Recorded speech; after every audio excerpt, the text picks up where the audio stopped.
So yeah, this topic is called differential equations. तो ये basically integration की continuation ही होती है। दो टॉपिक्स जो है वो यहाँ पे मर्ज हो रहे हैं। वो कौन से दो टॉपिक्स हैं? One of those topics is एक आपने पढ़ा था इम्प्लिसिट डिफरेंशिएशन। सही, इम्प्लिसिट डिफरेंशिएशन में हमने ये सीखा था कि d y by d x जो होता है वो उसमें एक्स और वाई वाली टर्म्स दोनों आ रही होती हैं। ओके, तो अब उस प्रोसेस को जब मैं रिवर्स करने जाता हूँ तो मेरे पास डिफरेंशियल इक्वेशंस बनती हैं।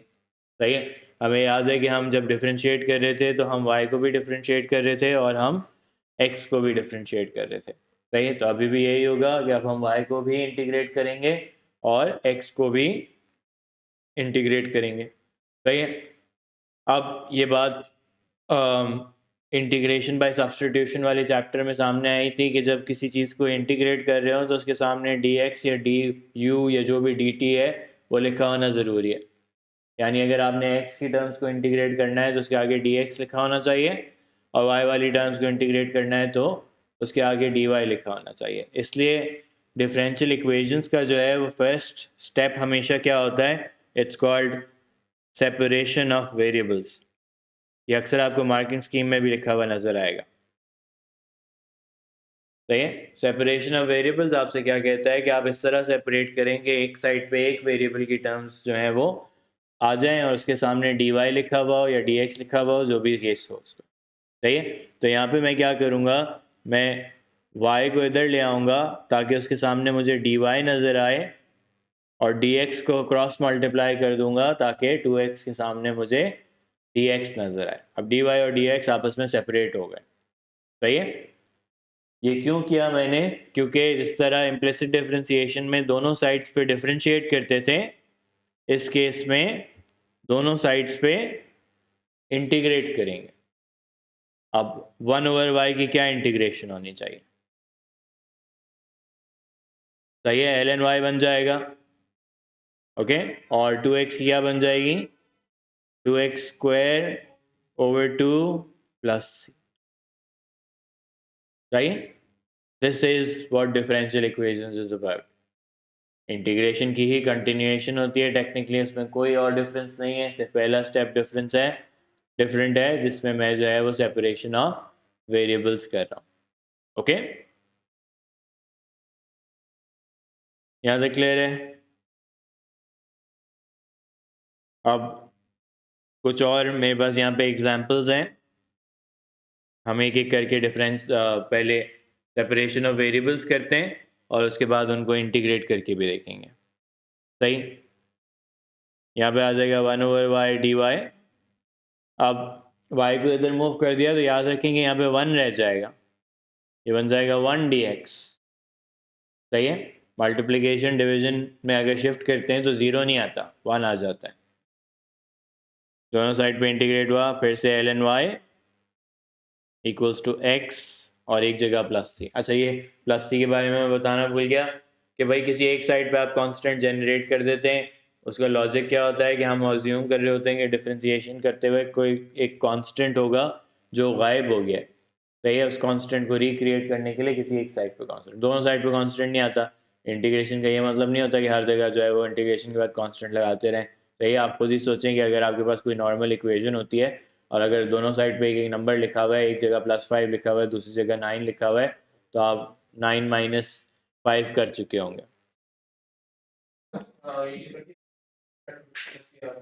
नहीं, ये तुम्हारी अपनी पर्सनल चॉइस है। सही है, तुम्हारे आंसर उसके हिसाब से अभी हम बात करेंगे कि अब मेरा अगर यहाँ पे मैं प्लस ही कैलकुलेट करता हूँ तो 9 बनता है, तुम्हारा -9 बन जाएगा क्योंकि दूसरी साइड पे होगा। सही है, आपका नाम क्या है? आपने पहले क्लास ली हुई? नहीं ना, पहली क्लास। लेट ज्वाइन किया क्यों? एएस अभी रिजल्ट आया? एएस का रिजल्ट अभी आया? एएस कब किया था? मई जून, तो अभी पढ़ा है कुछ?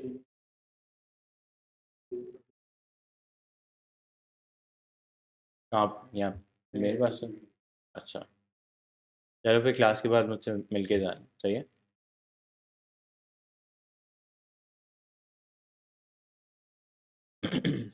अच्छा, फिर दूसरा वाला देखते हैं।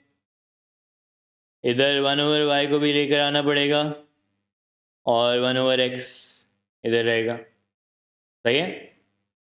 याद रखेंगे dy और dx जो है वो न्यूमरेटर्स में नज़र आते हैं। तो ये बन जाएगा ln y ln x plus c।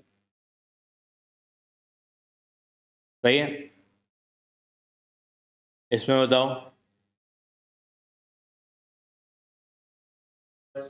1/y² हो जाएगा। सेपरेशन ऑफ वेरिएबल्स पहले सही से करें। देखें एक मार्क हमेशा सेपरेशन ऑफ वेरिएबल्स का होगा कि एक साइड पे y वाली टर्म्स, एक साइड पे x वाली टर्म्स।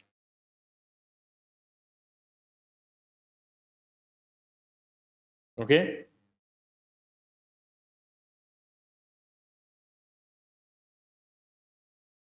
फिर अब दोनों साइड पे इंटीग्रेट करना है। अब 1/y² की इंटीग्रेशन सही है। नॉर्मली जिस तरह ऊपर लेके जाते हैं पावर को, +1 डिवाइडेड बाय -1।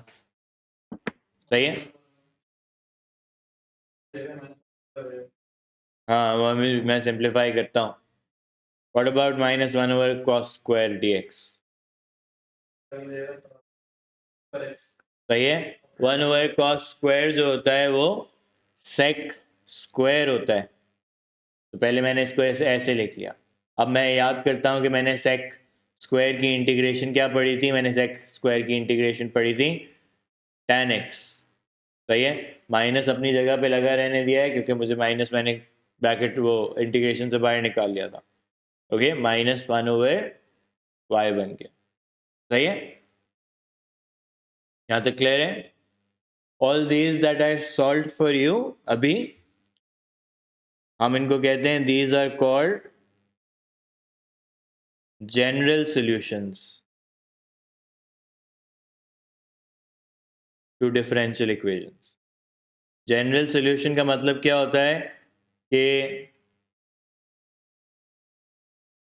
सी को कैलकुलेट नहीं करना। सही है। आगे जाके हमारे पास कुछ और इंफॉर्मेशन दी हुई होगी तो हम सी को भी कैलकुलेट करेंगे, और जब सी को कैलकुलेट कर लेंगे तो वो कैसा बन जाएगा, वो एक स्पेसिफिक सॉल्यूशन बन जाएगा। सही है। दो तरह के सॉल्यूशंस होते हैं। एग्जाम में भी आपने खास ख्याल रखना है कि कहीं कहीं क्वेश्चन कह देता है भाई जनरल सॉल्यूशन, फिर आप लोग ढूंढ रहे होते हैं कि भाई सही सर सी कैसे कैलकुलेट होगा। सी को कैलकुलेट ही नहीं करना। जनरल सॉल्यूशन का मतलब है सी को सी रहने देना है और आगे जो है वो टास्क को कंप्लीट करना है। Screen is stuck.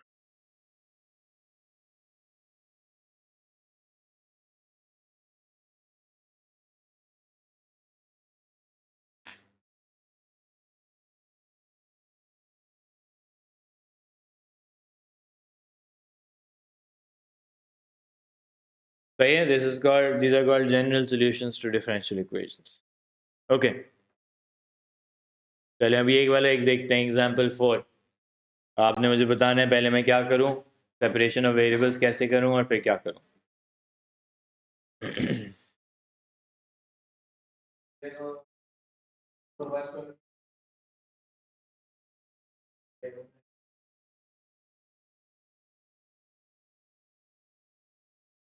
सही है। ये सेपरेशन ऑफ वेरिएबल्स हो गई। एक साइड पे x वाली टर्म्स, एक साइड पे y वाली टर्म्स, दोनों साइड पे इंटीग्रेट करना है। ये जो नॉर्मल इंटीग्रेशन है। सही है। ln x को कैसे इंटीग्रेट करते थे? Integration by parts. Integration by parts में क्या यूज़ करते थे? हम आइलेट यूज़ करते थे। आइलेट में हमने क्या सीखा था कि जब आपके पास दो तरह के एक्सप्रेशंस हो, अब ln x की ये स्पेसिफिक एक एग्जांपल होती थी जहाँ पे हमने कहा था कि हमारे पास यहाँ पे दूसरा नहीं होता तो हम यहाँ पे लिखते हैं 1। सही है। अब ये मैंने स्पेसिफिकली आपको कहाँ कराया था? इंटीग्रेशन बाय पार्ट्स में। एंड में दो चीज़ें की हुई थी इंटीग्रेशन बाय पार्ट्स में। One was integrating ln x और दूसरा integrating tan inverse of x। सही है। दोनों में ऐसे ही हो रहा होता है कि आप आइलेट इस्तेमाल करते हैं। अब इसमें एक लोगैरिथमिक है और एक 1 को जो है वो मैं अलजेब्रा कह रहा हूँ। सही है। अगर आपको याद हो तो इंटीग्रेशन बाय पार्ट्स में क्या होता था, जो पहले आ रहा होता था उसको u कहते थे और जो बाद में आता था उसको v डैश कहते थे। सही है। सो मेरा u बन जाएगा ln x और मेरा v डैश बन जाएगा 1। हमें u डैश निकालना होता था और v निकालना होता था। ओके। और फिर फॉर्मूला क्या होता था, vu minus integration of vu dash. ये इंटीग्रेशन बाय पार्ट्स का फॉर्मूला है, v u v and u dash. ये हो गया x ln x माइनस 1। 1 की इंटीग्रेशन क्या हो जाएगी, x हो जाएगी और मैं एंड में एक प्लस c लगा दूंगा। सही है। The idea about showing you this question is कि अब आपने ये याद रखना है कि डिफरेंशियल इक्वेशन जो है वो एक्चुअली इंटीग्रेशन की कंटिन्यूएशन। आपने हर केस में अब डिसाइड करना होगा कि भाई ये कौन सी वाली इंटीग्रेशन है और इसको आगे कैसे सॉल्व करना है। ओके। ये मैंने अभी आपको एक दिखाई है जिसमें इंटीग्रेशन बाय पार्ट्स लग रहा है। ये फिर से मैंने क्या निकाल लिया है, found a general solution to the differential equation. Okay.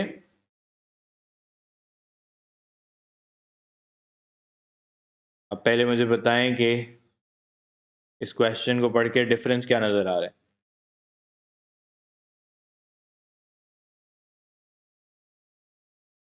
हाँ, उसने x और y दे दिया है, उसने क्या कहा है, solve the differential equation. Solve the differential equation का मतलब क्या होता है, इंटीग्रेट करो भाई। सही है।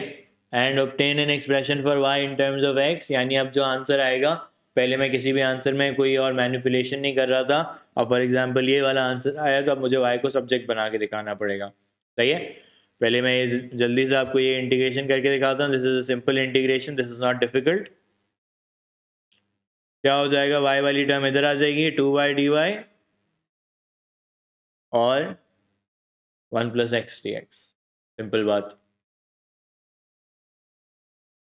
दोनों साइड पे इंटीग्रेशन की साइन, ये बना 2y स्क्वायर डिवाइडेड बाई 2 और x plus x square over 2 plus c।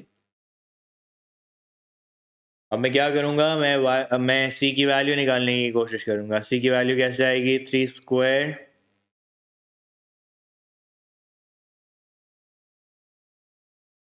तो c इज 9, तो y square equals to x plus x square over 2 plus 9। ये मैं क्या कहूँगा आपको, दिस इज अ पर्टिकुलर, या इसको कहते हैं स्पेसिफिक सॉल्यूशन। ये स्पेसिफिक केस के लिए निकाला गया है जिसमें x की वैल्यू 0 और y की वैल्यू 3 रखी गई है। तो अगर मैं to the differential equation,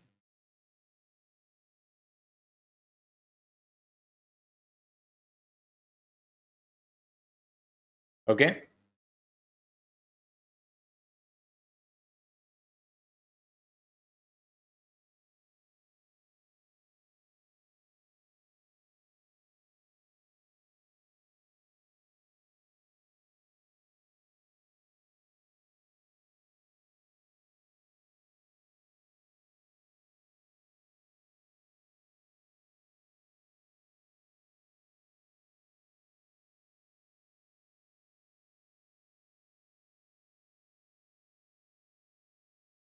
so this is a specific solution, लेकिन अभी भी क्वेश्चन पूरा नहीं हुआ है। मैंने क्या कहा, obtain N expression for y in terms of x। क्या करना चाहिए मुझे, व्हाट इज लेफ्ट, कैसे,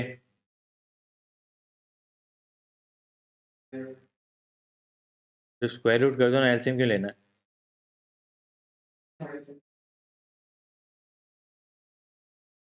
देखिए एग्जाम में ये पॉसिबिलिटी होती है, तुम मार्किंग स्कीम जब खोल के देखोगे तो तुम्हारे पास क्या लिखा होगा, OE मीन्स और इक्विवेलेंट। तो अब तुमने एलसीएम लेके दिया, मैंने नहीं दिया, दोनों का इक्विवेलेंट है, कोई फर्क नहीं पड़ता।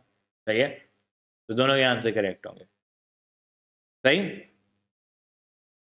ओके। अब देखो यहाँ पे वो कहता है find the particular solution of the differential equation. Okay, अच्छा पहले मैं आपको जो है वो जो आज आपका मिड टर्म है उसके हिसाब से थोड़ी सी इंटीग्रेशन हम रिवाइज कर लेते हैं, तो ये थोड़ी सी रिकॉल हो जाएगी। ये वाला सवाल देखो, कितने मार्क्स का है भाई?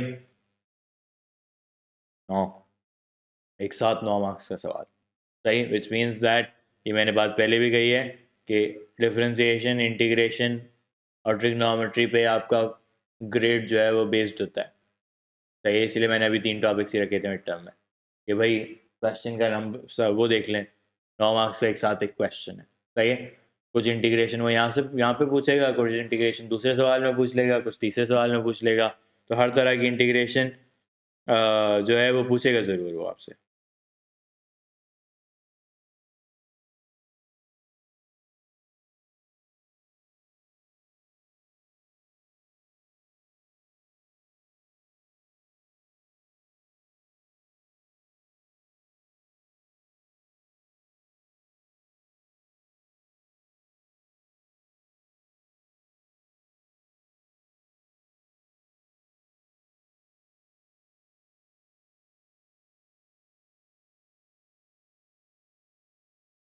ओके, ठीक है, the variables x and theta satisfy the differential equation this। सही है, पहले मुझे बताएं सेपरेशन ऑफ वेरिएबल्स क्या होंगे।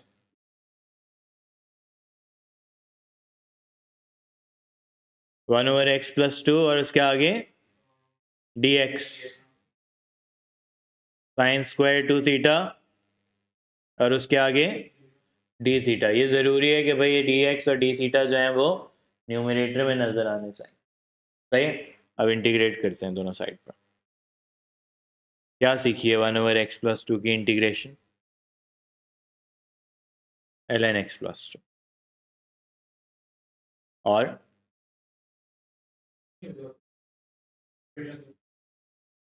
क्या सब्स्टिट्यूशन करोगे?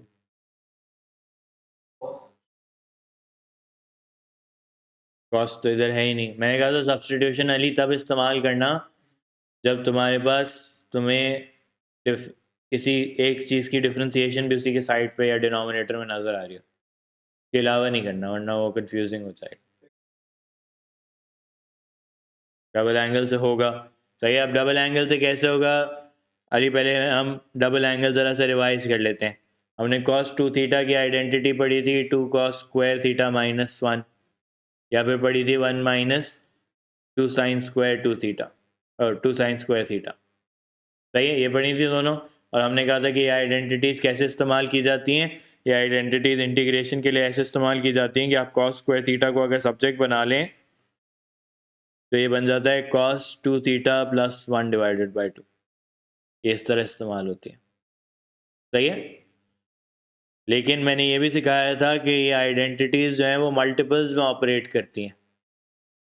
तो cos 4 थीटा की एक आइडेंटिटी क्या बनेगी, 1 माइनस 2 साइन स्क्वायर 2 थीटा। सही है, यहाँ से सिर्फ ये थीटा की जगह 2 थीटा आ गया। Okay, 1 minus 2 sine square 2 theta. अब यहाँ से क्या मैं सब्जेक्ट बना सकता हूँ इसको? क्या मैं कह सकता हूँ आपको कि साइन स्क्वायर 2 थीटा को अगर सब्जेक्ट बनाया जाए तो ये बनेगा 1 minus cos 4 theta over 2। Okay, तो पहले इसको रिप्लेस कर लूँगा 1 माइनस कॉस 4 थीटा ओवर 2। हमने ट्रिग्नोमेट्री की इंटीग्रेशन करते हुए क्या बात सीखी थी कि powers of trigonometry can not be integrated directly, you need to use some identity to do that integration। सही है, अब इसकी इंटीग्रेशन करूंगा कैसे, मैं हाफ पहले बाहर निकाल लेता हूँ।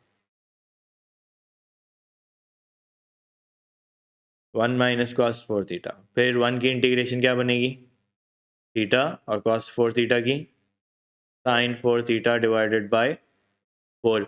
अब अली ये तुम्हारी मर्जी है कि तुम यहाँ पे प्लस सी अंदर लगाना चाहो या प्लस सी बाहर लगाना चाहो, उससे कोई फ़र्क नहीं पड़ता। सही है, उसकी के हिसाब से आंसर चेंज हो जाएगा। तुम अंदर लगाओगे तुम्हारा आंसर लेट्स से 50 आ रहा होगा, मैं बाहर लगाऊंगा मेरा आंसर 25 आ रहा होगा।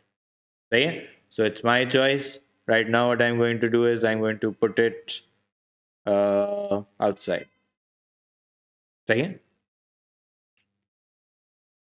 तो ये इंटीग्रेशन अभी हमने ख़त्म की है। सही है, अब याद रखेंगे 9 में से 5 मार्क्स यहाँ पे मिल चुके होंगे। Why? Because the crux of the chapter is कि आपको इंटीग्रेशन सही प्रिडिक्ट करना आती है या नहीं आती। सही है, आपने वो सही कर ली तो ये सही होगा। ओके, फिर उसने कहा and it is given that x equals to theta when theta equals to 0 solve the differential equation. ये मैंने कर लिया। And calculate the value of x when theta equals to π/4 giving your answer correct to 3 significant figures. मुझे बाद में एक theta की value लगानी है और एक x की वैल्यू कैलकुलेट करनी है। तो उससे पहले मुझे c कैलकुलेट करना पड़ेगा। x is 0 and theta is 0। तो मैंने कहा ln 0 + 2 half 0 minus sine 4 times 0 over 4 plus c। सही, तो ये सब 0 हो गया है और ये बन रहा है ln 2। तो c is equals to ln 2। दोबारा से मैंने यही एक्सप्रेशन लिखा और इस दफ़ा मैंने इसमें c की वैल्यू लगा दी भाई, theta minus sine 4 theta over 4, और मैं c की जगह क्या लिख दूंगा, ln 2। ये अब जो है वो डिफरेंशियल इक्वेशन सॉल्व हो गई है completely. This is the particular solution that I was looking for. सही, अब पिछले क्वेश्चन में रिक्वायरमेंट क्या थी? पिछले क्वेश्चन में रिक्वायरमेंट थी make y the subject, y in terms of x। सही, यहाँ पे वो वाली रिक्वायरमेंट नहीं है, तो आपको भी ज़रूरत नहीं है आप x को ज़बरदस्ती सब्जेक्ट बनाने की कोशिश ना करें या थीटा को ज़बरदस्ती सब्जेक्ट बनाने की कोशिश ना करें। क्या रिक्वायरमेंट है? उसने कहा calculate the value of x when theta equals to π/4। तो आपने क्या करना है, थीटा की वैल्यू π/4 लगा देनी है। ये बात मैं पहले भी कह चुका हूँ क्या, डिफरेंशिएशन इंटीग्रेशन करते हुए आपका कैलकुलेटर जो होना चाहिए वो हमेशा रेडियन में ही होना चाहिए। सही है, 3 सिग्निफिकेंट फिगर्स पे निकालनी है ना।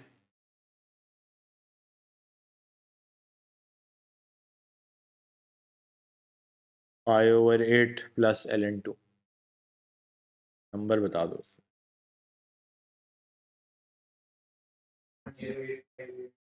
1.086 लिख लो।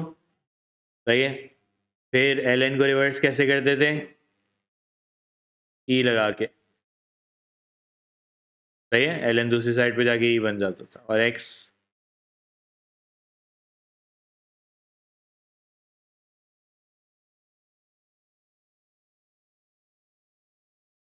0.962 आगे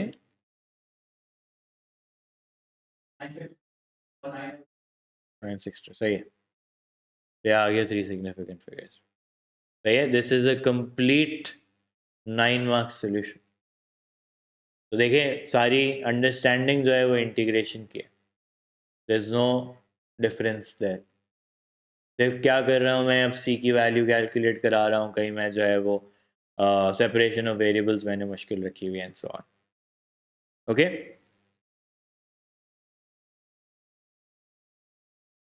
सही, आगे लेके जाऊँ, अगला क्वेश्चन देखते हैं।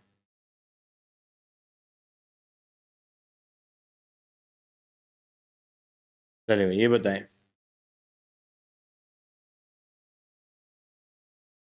ये करके देखो वैसे एक दफा।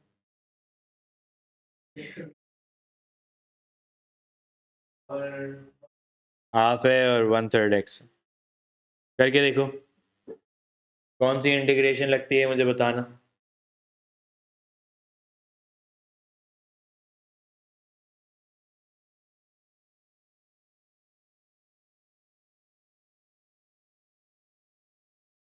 और ये 1/5 लिखा हुआ, सही है।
ये आंसर होना चाहिए।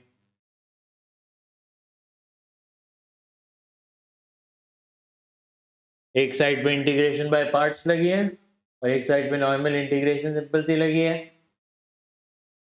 मैं बता देता हूँ कि क्या क्या है। पहले मैं, अच्छा अब ये मेरी चॉइस थी कि मैं 5 को वहाँ डिनोमिनेटर में रहने देता या दूसरी साइड पे न्यूमरेटर में लेकर आ जाता, उससे कोई फर्क नहीं पड़ता। सही है, that was separation of variables. अगर आपने राइट साइड पे रखा है तो भी आंसर सही आएगा। मुझे फ्रैक्शंस जो है वो पर्सनली बॉदर करते हैं, तो मैं अक्सर फ्रैक्शंस को जो है वो ख़त्म करने की कोशिश करता हूँ। सही है, वही मैंने यहाँ पे भी किया। तो दूसरी साइड पे मैंने x साइन 1/3 x देखा तो मुझे याद आया कि एक अलजेब्रा और एक ट्रिग्नोमेट्री, यानी यहाँ पे क्या लगना चाहिए, integration by parts. Integration by parts जो होता है आइलेट से। आइलेट में मेरे पास दो तरह के एक्सप्रेशन हैं, एक अलजेब्रिक है x और एक ट्रिग्नोमेट्री है साइन 1/3 x। सही है। अब इंटीग्रेट मैंने किया, u डैश निकाला और v निकाला। यहाँ पे कॉमन मिस्टेक क्या होती है, हम ये माइनस के साइन भूल जाते हैं। सही है, अगर आपको कन्फ्यूजन होती है तो देखें ये चीज़ फार्मूला शीट में लिखी होती है। अभी आप मिड टर्म भी देंगे तो उसके एंड में जो है फार्मूला शीट्स अटैच्ड हैं, और फार्मूला शीट इस्तेमाल करें और जो है वो सही मुझे आंसर दें। ओके, अच्छा फिर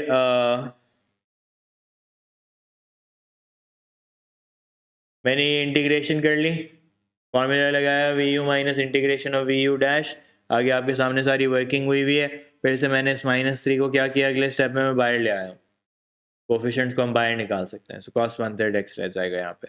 cos 1/3 x की इंटीग्रेशन 3 sin 1/3 x होती है, फिर से डिवाइड बाय 1/3 हो जाएगा। तो ये मेरे पास अभी ये आ गया, मुझे देखा नहीं मुझे क्या चाहिए, find the general solution giving y in terms of x। General solution तो आ गया है, y in terms of x लिख देते हैं हम। 10 को नीचे लाना पड़ेगा और पावर हाफ को कैसे हटाओगे, स्क्वायर करके। सही है, जनरल सोल्यूशन का है तो इसका मतलब c की वैल्यू नहीं निकालनी, तो ये y बन जाएगा। That is the answer to part 1। 6 marks मिले अभी आपको। Given that y is 100 when x is 0, find the value of y when x equals to 25. Y is 100 when x is 5. Find the value of y. X is 0, sorry, x is 0. Find the value of y when x is 25. ऐसा ही है। तो ये तो simple बातें हैं, y की value x की value लगाएंगे, y की वैल्यू लगाएंगे तो हमारे पास c की वैल्यू आएगी।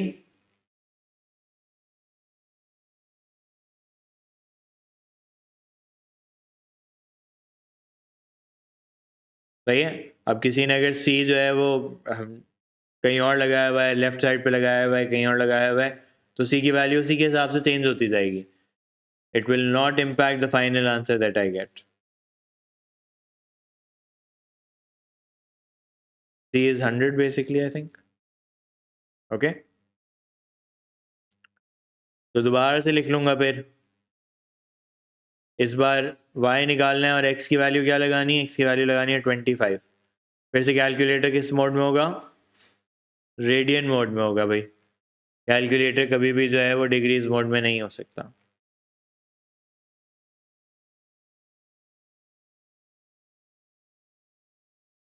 c की भी वैल्यू लगा दो 100। चलिए मुझे फाइनल बता दें क्या।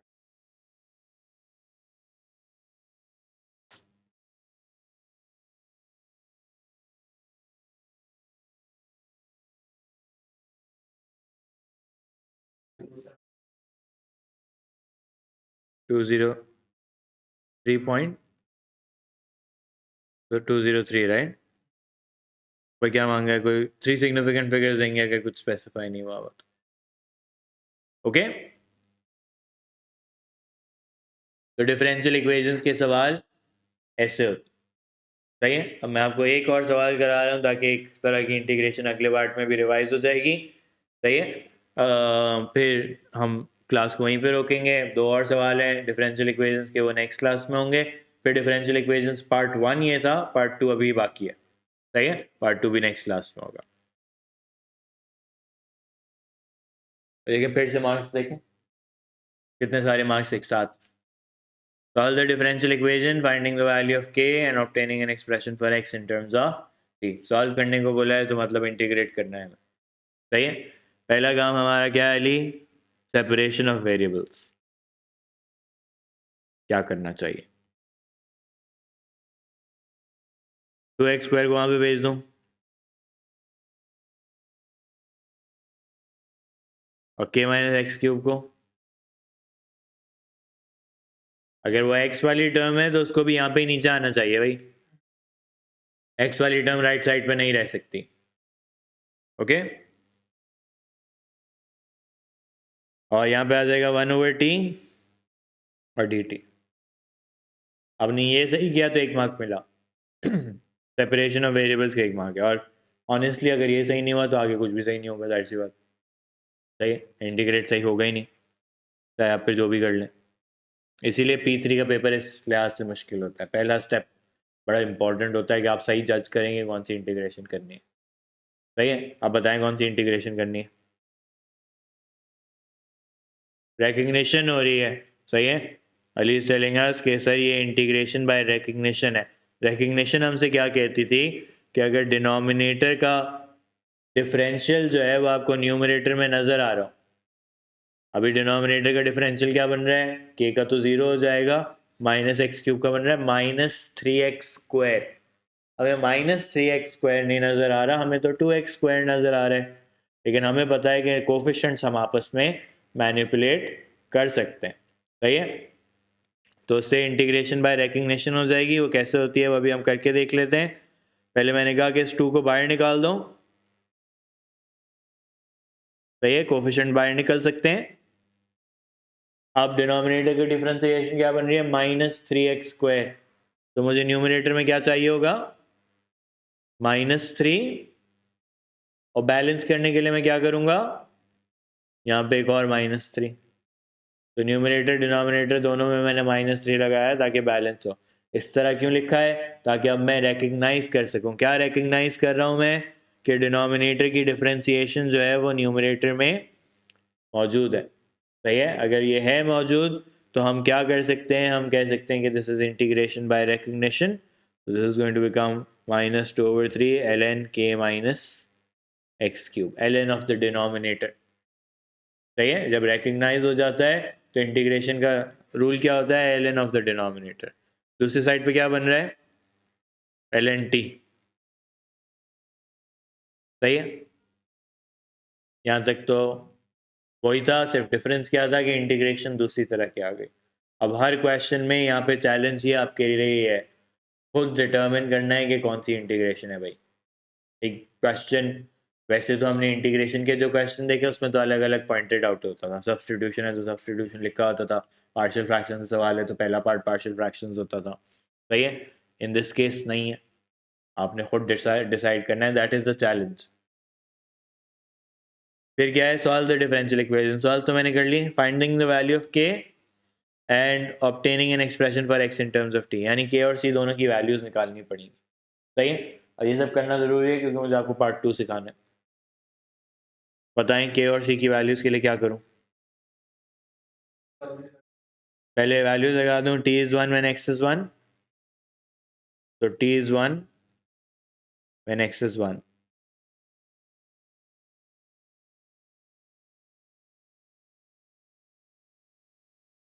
तो दो अननोन है ना, तो क्या बनेंगी? साइमल्टेनियस इक्वेशंस बननी चाहिए ना।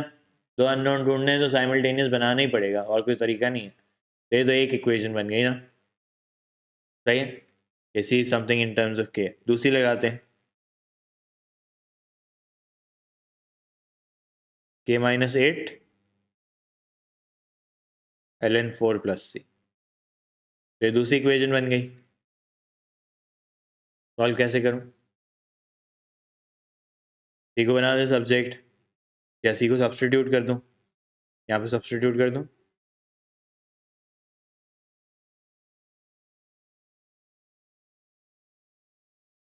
के -1, सॉरी। अब एक साइड पे ले आऊं, 2/3 ln k minus 1 minus 2/3 ln k minus 8 ln 4। फिर 2/3 कॉमन ले लें पहले, और ln के रूल्स लग रहे हैं, दो लॉगरिथम्स जब सब्ट्रैक्ट हो रहे हो तो क्या हो जाते हैं, वो डिवाइड हो जाते हैं। तो अब देखो एक ही सवाल के अंदर उसने सारे लॉगरिथम्स भी आपसे पूछ लिए, उसने इंटीग्रेशन बाय रिकग्निशन भी आपसे पूछ ली, तो आपको इस पेपर के अंदर नजर आएगा कि लॉगरिथम्स का अलग से सवाल नहीं है। सही है, why, because it's integrated into this question. फिर what is the intelligent way of doing this now, उधर भेज दें, क्या हो जाएगा उधर जाके, पावर भेज, नहीं बेहतर है उधर भेज दो, उसकी पावर बना दो, क्योंकि वो 4 की पावर आराम से बन जाएगा। What is 4 power 3/2? 8, तो ln 8, तो देखा कि आसान कैसे हो गया। अब ln बराबर है तो ln's कैंसिल हो जाएंगे, and I am left with k minus 1 8k minus 64 7k 63 k is 9, right?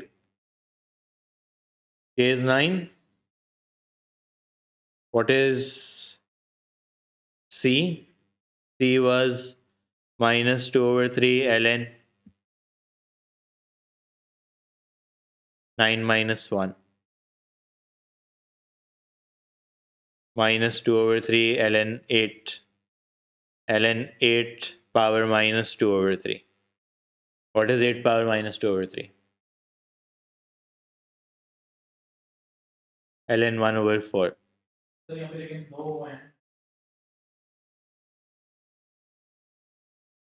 मैंने तो यहाँ पे सब्स्टिट्यूट किया, तो उसमें ln 4 भी है, आंसर सेम आएगा दोनों से। हाँ, वो 4 वहाँ से आ जाएगा ना फिर। सही है, तो C की भी वैल्यू आ गई, K की भी वैल्यू आ गई। क्वेश्चन अभी ख़त्म नहीं हुआ वैसे, उसने N expression for x in terms of t, अब x को सब्जेक्ट बनाना है, तो दोबारा से अपनी इंटीग्रेशन लिखें। कहाँ है भाई हमारी इंटीग्रेशन, ये थी हमारी integration -2/3 ln k minus x cube, so 9 minus x cube equals to ln t plus ln 1/4। ln 1/4 को आसान लिखने का तरीका ये है कि आप, बल्कि चलो वो हो जाएगा खुद ही, अभी नहीं कर रहा उसको, x in terms of t है ना question, x in terms of t, तो वो करने के दिखाना जरूरी है क्योंकि आखिरी पार्ट उसी पर डिपेंड कर रहा है। तो क्या है, तुम आपस में मल्टीप्लाई हो जाएंगे, t इंटू 1/4।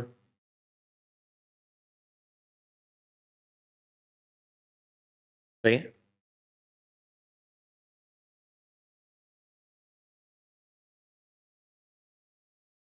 और मैं इसके साथ नंबर लिख लूँ क्योंकि मुझे x को सब्जेक्ट बनाना है ना, अगले पेज पे जगह है।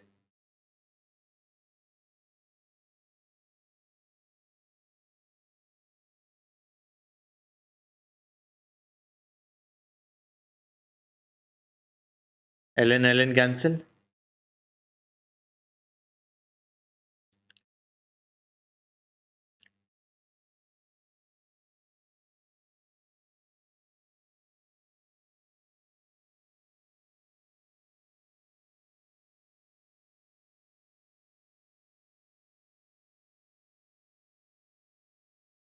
can I make this easier by turning this power positive? What is 4 power 3/2? ये बन जाएगा 8/t power 3/2। किसको सब्जेक्ट बनाना है, x को सब्जेक्ट बनाना है, सो 9 minus 8 3/2 equals to x cubed, x is therefore equals to cube root of 9 minus 8 power t/3। सही, ये मेरा फाइनल आंसर होगा, तभी मुझे पूरे 9 मार्क्स मिलेंगे। अब इसके आगे भी लिखा होगा अली ओ ई लिखा हुआ है, तो इसका मतलब कोई और फॉर्म भी हो सकती थी, मुझे कोई वो नहीं होगा, मुझे पहले पार्ट के मार्क्स जरूर मिल जाएंगे। सही है। तो this form that I created for you, मैंने डिलिबरेटली इसको सबसे एक्यूरेट फॉर्म में लेकर आया हूँ जो मार्किंग स्कीम में भी मौजूद है। सही है। उसकी वजह क्या है? Because that then I want to do the next part. वो कहते हैं 1 मार्क के लिए, ये अक्सर 1 मार्क का लास्ट पार्ट होगा। सही है। I am just trying to show you everything that's there in the exam. State what happens to the value of x as t becomes large। State का मतलब है कि हो सकता है आपके आंसर आपके सामने ही हो। सही है। अब इस क्वेश्चन को करने के दो तरीके होते हैं। सही है। एक तरीका ये होता है कि मैं आपके सामने कैलकुलेटर खोलता हूँ और कैलकुलेटर पे जो है वो हम सॉल्व करके देख लेते हैं। सही है। क्या था? एज टी बिकम्स लार्ज, तो मैंने क्या किया, मैंने अपना पूरा एक्सप्रेशन लिखा और मैंने टी की एक लार्ज सी वैल्यू लगा दी। सही है। 4 5 9 लिख दें आप। पावर 3/2 है ना, 1.5। Okay, let's see what happens. 2.08, थोड़ी और लार्ज लगा के देखो।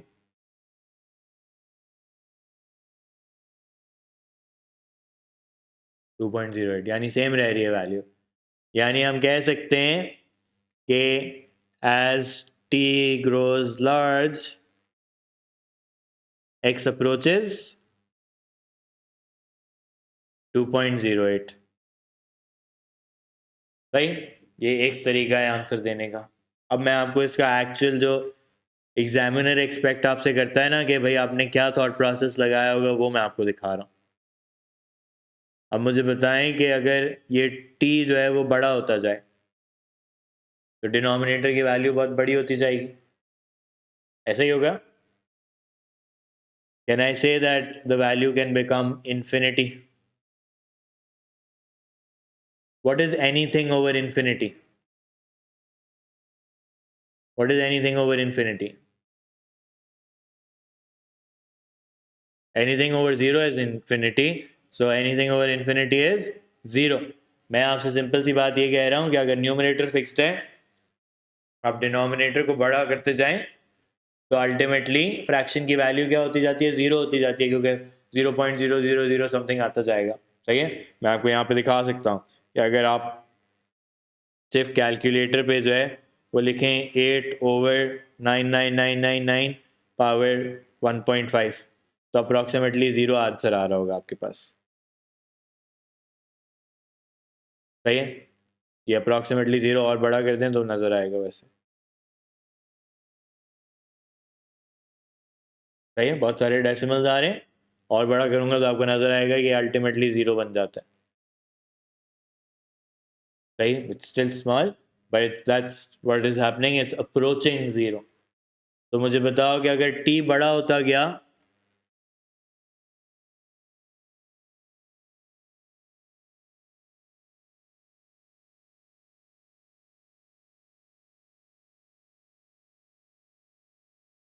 अगर टी बड़ा होता गया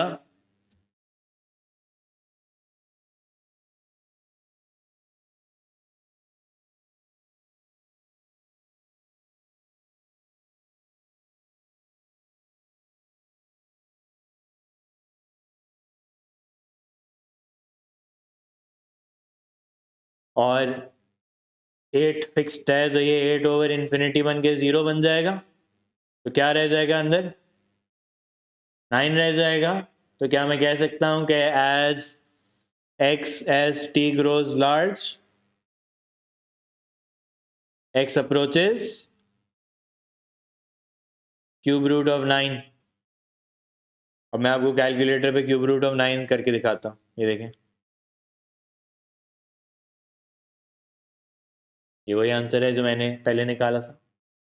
तो कैलकुलेटर ने पहले मुझे डेसिमल में दे दिया था, अब मैंने आपको अपने एनालिसिस के थ्रू एग्जैक्ट आंसर भी बता दिया। सही है। इन क्वेश्चंस में अक्सर यही हो रहा होगा कि कोई चीज़ इन्फिनिटी पे जा रही होगी, वो दूसरी चीज़ को ज़ीरो बना रही होगी और फिर रिमेनिंग आपका आंसर हो जाएगा। सही है। That is usually what is happening in these questions. तो you will often see this as the last part of the question. सही है।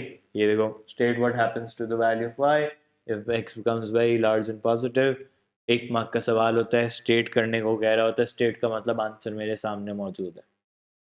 ओके, यहाँ पे अभी मैंने 2 सवाल छोड़े, वो मैं आपको नेक्स्ट क्लास में एज रिवाइजिंग द टॉपिक कराऊंगा और फिर मैं आपको डिफरेंशियल इक्वेशंस पार्ट 2 कराऊंगा। सही है?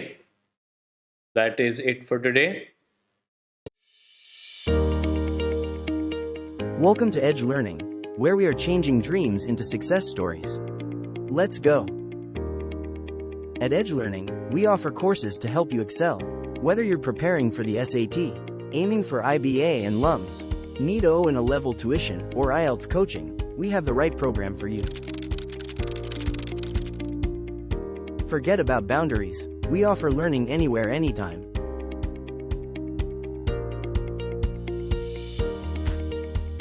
Our expert tutors provide personalized attention in various batch sizes and one-on-one sessions, along with pre-exam review workshops to ensure you perform your best on test day. Join us at Edge Learning and take the first step towards turning your dreams into reality. So what are you waiting for? Register now or call us.